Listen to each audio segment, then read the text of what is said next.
안녕하세요. 지난 시간 1896년에 조직되어 1898년까지 존재했던 독립협회에 대해서 공부했지요. 오늘은 시간이 좀 지나서 1904년부터의 일을 공부해 보겠습니다. 그리고 오늘 배울 내용은 조선, 아니 대한제국이 결국 일본에 의해 무너지는 과정입니다. 1904년부터 일제강점기가 시작되는 1910년까지의 기간을 국권 침탈기라고도 합니다. 국권이란 독립적인 국가의 권리들을 의미합니다. 이 권리들을 일본에 의해 하나하나 빼앗기고 침해당하는 과정이 1904년에서 1910년에 걸쳐 나타납니다. 그리고 종국에는 나라 전체를 빼앗기고 말죠.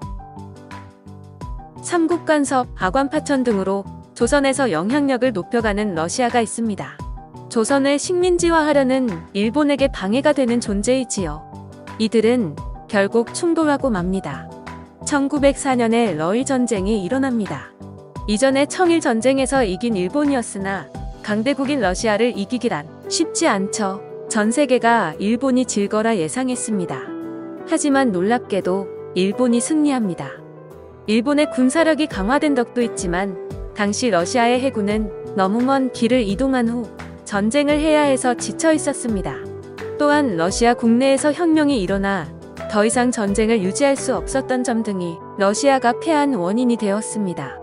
전쟁이 길어지며 일본도 굉장히 힘들었지만 어쨌거나 러일 전쟁은 일본의 승리로 끝이 납니다.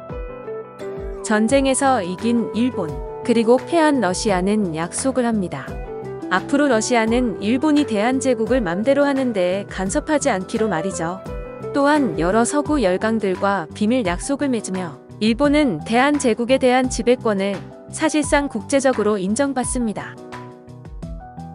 일본의 본격적인 국권 침탈은 을사능약 강제 체결로 시작됩니다. 을사능약을 통해 대한제국은 외교권을 잃고 맙니다. 사료를 보세요. 앞으로 대한제국은 일본 정부의 중개 없이 외국과 국제조약을 맺을 수 없다 라고 쓰여져 있습니다. 이제 대한제국은 자주독립국으로서 일본의 허락 없이 외국과 교류를 할 수 없습니다. 고종은 반대했으나 이를 강요한 일본인이 있습니다. 바로 이토 히로부미였습니다. 이후 고종은 1907년 네덜란드의 헤이그에 특사를 파견합니다. 이준, 이상설, 이휘종을 헤이그 특사로 파견하여 을사능약의 부당함을 국제사회에 알리기 위함이었습니다. 하지만 아까 말했죠? 일본은 한국에 대한 지배권을 국제적으로 이미 인정받았어요. 또한 이 시기 서양 열강들 역시도 약한 국가들을 식민지로 삼아 착취하고 있습니다. 대한제국의 억울함을 들어줄 리가요. 헤이그 특사는 원하는 뜻을 이루지 못합니다. 헤이그 특사는 결국 고종을 왕위에서 내려오게 만드는 좋은 구실이 됩니다.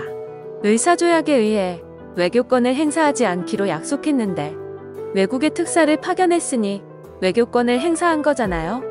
일본은 고종을 강제로 퇴위시키고 허수아비 왕인 순종을 왕위에 올립니다. 1907년은 참 힘든 해입니다. 고종이 강제 퇴위된 것으로 모자라 이어서 정미칠 조약을 체결합니다. 이 조약으로 인해 대한제국의 군대가 해산이 됩니다. 군대가 해산이 된다는 것은 나라를 지킬 최후의 방어조차 하지 못하게 된다는 뜻입니다. 국권 침탈기에는 외교권을 시작으로 군대, 사법권, 경찰권까지 하나하나 잃어갑니다. 대한제국이 가진 독립국으로서의 권리를 일본에게 빼앗기는 겁니다. 그러다 결국 1910년 완전히 국권을 빼앗기고 말죠. 한일 강제 병합이 된 것입니다. 마지막으로 연표를 보며 정리를 해보겠습니다. 1904년에 시작한 러일 전쟁은 일본이 승리하며 일본은 서양 열강들에게 한국의 식민지화를 사실상 인정받았습니다. 이어서 1905년 을사조약으로 대한제국은 외교권을 빼앗깁니다. 이에 반대하며 고종은 헤이그 특사를 파견했지만 뜻대로 되지 않고 도리어 퇴위를 당하고 맙니다.